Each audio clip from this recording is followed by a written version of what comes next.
Common cybersecurity terms. The first term here is threat. A threat is any circumstance or events with the potential to cause harm to an information system.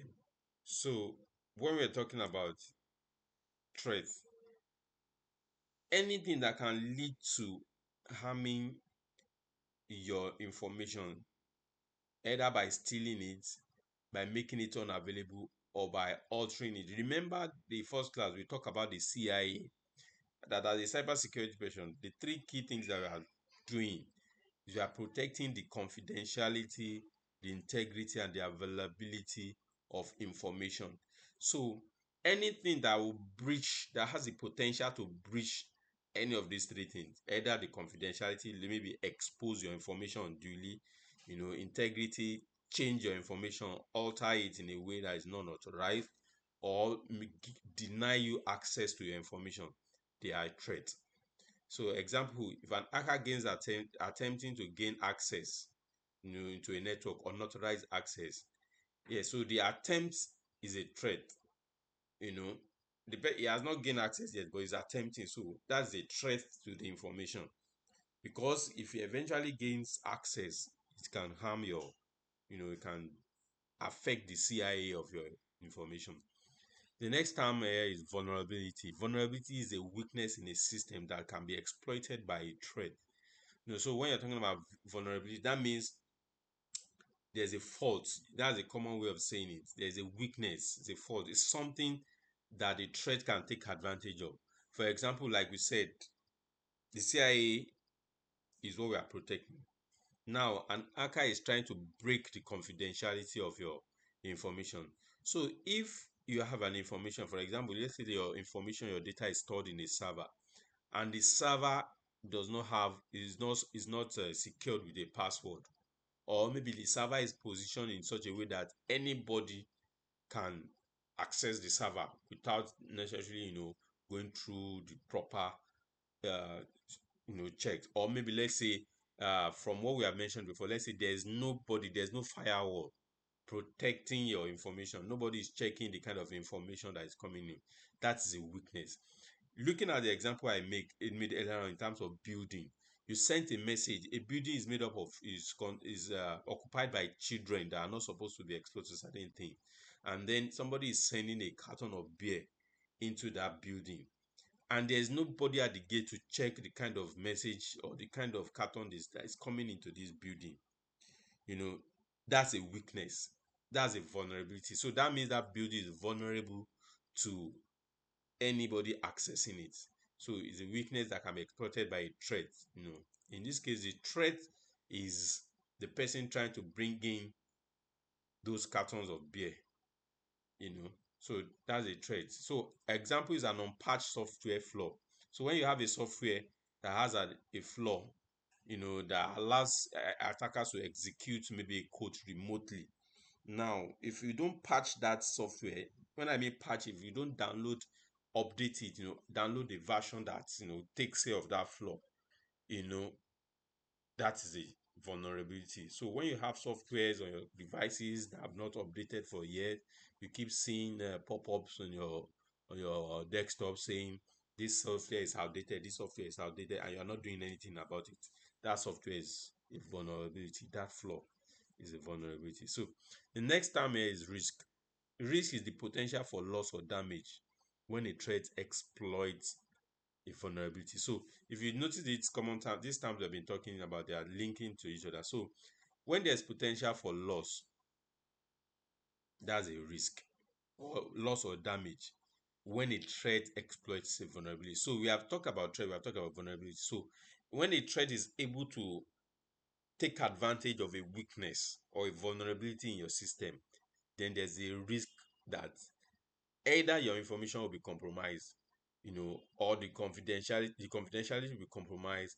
Your information, the integrity is compromised, can be changed, or you may lose access. Those are the risk. And then when you are talking about organizations, it may mean loss of money, it may mean loss of reputation, it may mean a lot of things. So those are the risk that the organization or the person stands to come and experience. So The risk is the potential for loss or damage when the threat subsides vulnerability. So, for example, the risk of data breaches increases if sensitive information is stored without encryption. So when you store information in your server or system and you don't encrypt it, the risk of data breach is increasing, because if, for example, somebody gets access to those information and the information leaks, because it's not encrypted, anybody can just see the information. But even if it's encrypted, and even if eventually his information is stolen, the risk that the information will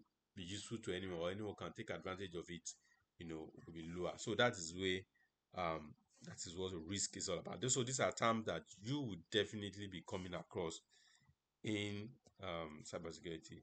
Then another common terms are malware. When you talk about malware, a malicious software designed to harm or exploit or otherwise compromise an information. So malware is simply the short form of malicious software. So any software that has a malicious intention, or that is created with a malicious intention, is a malware. So these are software they are designed to exploit, or compromise your CIA, which is your compromise your confidentiality, compromise your integrity or availability. Examples of them are viruses. We have virus, we have worms, we have trojans. Those are lots of examples. Now we have phishing. Phishing is a technique. It's a common, is a technique used to trick individuals into providing sensitive information by pretending to be a trustworthy client. So phishing is a common term in cybersecurity too. So when you're talking about cybersecurity, most times you'll be hearing phishing. So what it's talking about is they are trying to trick people into providing sensitive information.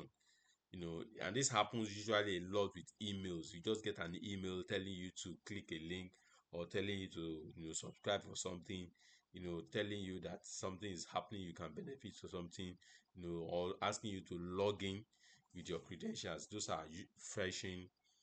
These are phishing links. Now we have encryption is another common terminology in cybersecurity. Like encryption, I mentioned it earlier on. So it's the process of converting data into code to prevent, you know, unauthorized access. So, and when we are talking about encryption, so encryption is making data basically is making data unaccessible to people that are not authorized, either by changing the letters or by changing the characters that we use, you know and then it's only people who are authorized to see that information that will be able you know to access the information. Now an example is when we have what we call SSL, secure socket layers, or transport layer security. SSL, TSL, they are used to secure data transmitted over the internet. So when you go to a website, you see HTTP. For a secured website, you see HTTPS. So when you see the HTTPS, it means that the data on that side has been encrypted. They are secured. And what they use to secure it most of the time is this SSL, TSL, TLS certificate. So it provides a form of encryption. So if you are going to a website and the website is HTTP, you don't see S behind the HTTP, know that that website is not secured. It means it's not encrypted. It means that any information or conversation you are having, you are chatting, message you are sending on that website can easily be hacked. And if anybody hacks it, they will be able to see all the conversation, the text, word for word. But when you have HTTPS, it means that being encrypted using the SSL TLS. It means that even if they hack that conversation and they get hold of the information you are sharing, it means they will not be able to understand it because it has been encrypted. So that is what encryption is talking about. Then we have VPN, multi-factor authentication. So VPN is it's called virtual private network. VPN is another common term. I'm sure these terms you have heard it. For example, for those of us that is currently in Nigeria or even in some other countries, I think even in China and in Dubai, when you go there, sometimes they will tell you that some apps cannot work. I remember there was a time in Nigeria where Twitter was banned.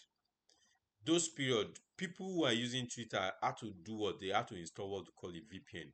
So what happens then is that it means that they block all the network that are communicating through in Nigeria, all the Nigerian network.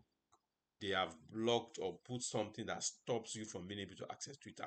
So, but if you use a VPN, which creates a secure connection over the internet, masking your IP address and encrypting your data. So, what it means that a virtual private network will create a secure connection for you to browse, so that when they are looking at your IP, they will not see your IP because the IP has been masked, and then your data is encrypted, so they cannot see what you are communicating, what your information you are sending. They will not be able to see what is going on with your IP. So VPN, that's what VPN does. It creates a secure connection for you. So when you are even in a place that is unsecure, because you have a VPN, you are able to maintain a secure connection with a particular server. you know and that's why it's also very important to note that when you are using VPN, you need to be sure of the person or the provider of that VPN service, because it means you are securely connecting to a particular server. And if that server is being set up by a malicious, someone person, it means that when you think you are having a secure connection, you are just having a secured connection with an hacker. So you need to be careful with that. So using a VPN is sending a letter in a secure or sealed envelope rather than a postcard that anyone can read. You understand? So it means, like, for example, going back to the example of Twitter or WhatsApp that has been banned, normally it means that when you are chatting on Twitter or chatting on WhatsApp, anybody can see that, oh, this person is communicating on WhatsApp, because it's like an open card. But when you use VPN, they just know that you are communicating. They don't know whether it's WhatsApp you are communicating with or it's Twitter. So that's what VPN does. It provides a secure connection over the internet. Then we have multi-factor authentication. Multi-factor authentication is an authentication method that requires two or more verification factors to gain access. So what are we saying here? So this one is popular now. Like, so when you want to sign into your email address, for instance, they will ask you for your password. Now, that's one factor of authentication. So that what that password is doing is authenticating that you are the rightful owner of that you know email address. Now, because of somebody can easily steal your password, so to provide an additional security, people now do what we call multi-factor. So it's not only your password you now require. After putting your password, the system will now send another code, or maybe OTP, or a token, or a number, a secured number, to your phone. So that's that code that we sent to you now ask you to input it. That's another factor. So when you have more than one factor of authenticating, that is, when you have more than one you know item that you are using to authenticate yourself on any device or any platform, that's a multi-factor. That's what it's called, multi-factor authentication. So it means you require two or more verification factors for you to gain access into your resources, or into your information, or into your server. Now, there are a lot of cybersecurity tools that I'm going to be looking at here.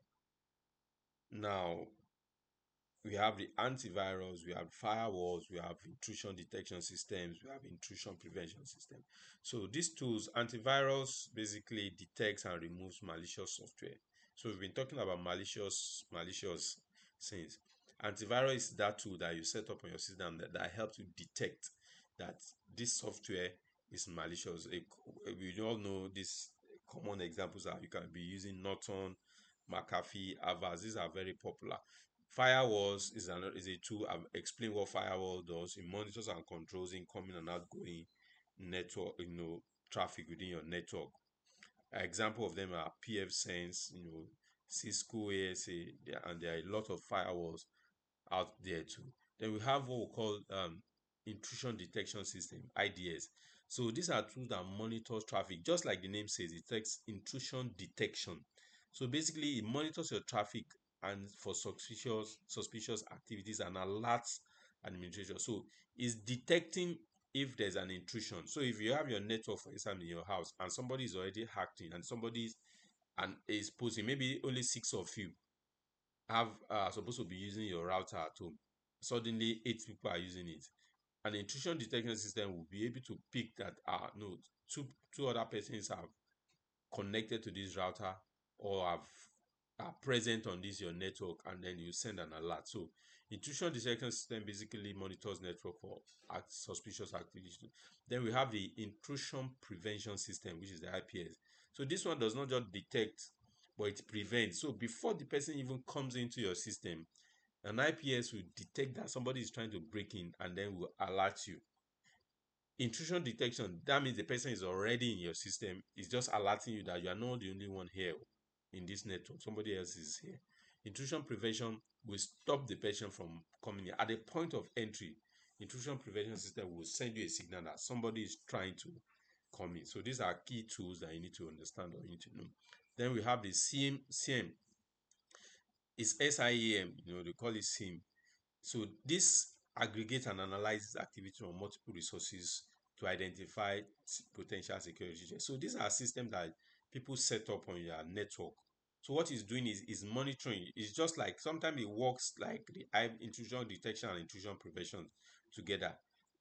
Basically what it's doing is that it's collecting data, it's checking all the information. For example, you may have an organization with like 100 computers in different departments, different. So when you set up a CM system, the CM system is monitoring what each and every of those devices are doing, and is collecting data from them, and then is analyzing the data. Like you can check, maybe you have a building that has like 10 apartments, and all those apartments are being monitored by the same. So the same will pick what is going on in one apartment and look at the kind of communication going on there and see and try to determine whether that information or that exchange that is going on there is a security threat or not. So basically, this aggregates data from all the network devices on the network and analyzes it and determines whether there's a security threat or not. That's what SIEM system do. And if you're a security analyst, this is usually your area of specialization. When you're into network security, that means you are monitoring. Like I explained in the other class, people who are defending the system. This is one of their tools. It's a major tool that they use. They are checking, and they're analyzing the threat, analyzing traffic continuously. Then we have penetration testing tools. Penetration testing tools are tools that you use to simulate attacks. So if you remember what a penetration tester does, penetration testing tools basically simulates, attacks. It's like you are hacking into the system. It helps you to hack into the system and determine and check for vulnerabilities. So when you hack into it, a penetration testing tool will help you tell you that, okay, uh, this system does not have a password. This is a vulnerability. This system software is out of date. Is a vulnerability. This system has some patch that you need to check. This is a vulnerability. So penetration testing tool does this. You hack into the system, you check vulnerabilities, and then you report the vulnerabilities. Then we have encryption tools. Encryption tools encrypt data to protect it from unauthorized access. If you remember the explanation of what encryption is all about, so these are tools that are used to encrypt your communication, used to encrypt your data, so that unauthorized persons, even when they access those data, they will not be able to, you know, see whatever is in there. An example of these tools are VeraCrypt, BitLocker. Now, uh, let me take a pause here and ask questions. Oh, any questions?